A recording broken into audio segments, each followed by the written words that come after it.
Hi all, welcome to football arena. നിരവധി super പരിശീലകർ മാറ്റുരക്കുന്ന ഒരു വേൾഡ് കപ്പാണ് ഇത്തവണത്തെ വേൾഡ് കപ്പ്. അതിലെ ഏറ്റവും പ്രശസ്തനായ വ്യക്തി അത് ബ്രസീലിൻ്റെ പരിശീലകനായ കാർലോ ആഞ്ചലോട്ടി തന്നെയാണ്. ഇതുമായി ബന്ധപ്പെട്ട ഒരു കണക്ക് ഇപ്പോൾ പുറത്തേക്ക് വന്നിട്ടുണ്ട്.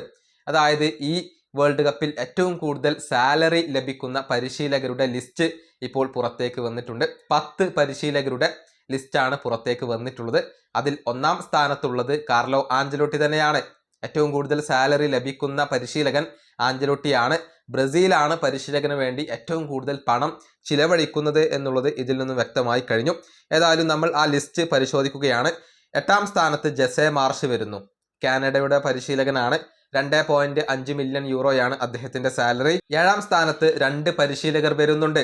നെതർലാൻഡ്സിന്റെ പരിശീലകനായ റൊണാൾഡോ കൂമാൻ, ഉറുഗ്വേയുടെ പരിശീലകനായ മാഴ്സലോ ബിയൽസ എന്നിവരാണ് 7ാം സ്ഥാനത്ത്. 3 മില്യൺ യൂറോയാണ് ഇവരുടെ സാലറി. 6ാം സ്ഥാനത്ത് ഫ്രഞ്ച് പരിശീലകനായ ദിദിയർ ദശാംസ് വരുന്നു. 3.8 മില്യൺ യൂറോ സാലറി. 5ാം സ്ഥാനത്ത് 2 പരിശീലകർ വരുന്നു. പോർച്ചുഗലിന്റെ റോബർട്ടോ മാർട്ടിനസ്, ഉസ്ബെക്കിസ്ഥാന്റെ കന്നവാരോ എന്നിവരാണ് 5ാം സ്ഥാനത്ത്. 4 മില്യൺ യൂറോയാണ് ഇവരുടെ സാലറി. 4ാം സ്ഥാനത്ത് ഇംഗ്ലണ്ടിന്റെ പരിശീലകനായ തോമസ് തുഷേലാണ് വരുന്നത്. 5.8 മില്യൺ യൂറോയാണ് അദ്ദേഹത്തിന്റെ സാലറി. 3ാം സ്ഥാനത്ത് അമേരിക്കയുടെ പരിശീലകനായ മൗറിസിയോ പൊച്ചറ്റിനോ, 6 മില്യൺ യൂറോയാണ് അദ്ദേഹത്തിന്റെ സാലറി. 2ാം സ്ഥാനത്ത് ജർമ്മനിയുടെ പരിശീലകനായ ജൂലിയൻ നഗൽസ്മൻ വരുന്നു. 7 മില്യൺ യൂറോയാണ് അദ്ദേഹത്തിന്റെ സാലറി. 1ാം സ്ഥാനത്ത് കാർലോ ആഞ്ചലോട്ടി, 10 മില്യൺ യൂറോയാണ് കാർലോ ആഞ്ചലോട്ടിയുടെ സാലറി ആയിക്കൊണ്ട് വരുന്നത്.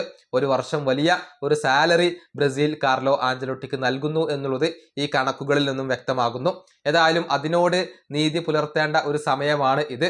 ബ്രസീലിനെ എത്ര ദൂരം കാർലോ ആഞ്ചലോട്ടിക്ക് മുന്നോട്ട് കൊണ്ടുപോകാൻ സാധിക്കും എന്നുള്ളതാണ് ആരാധകർ ഉറ്റുനോക്കുന്ന കാര്യം. ഈ വീഡിയോ അവസാനിപ്പിക്കുന്നു. അടുത്തൊരു വീണ്ടും കാണാം.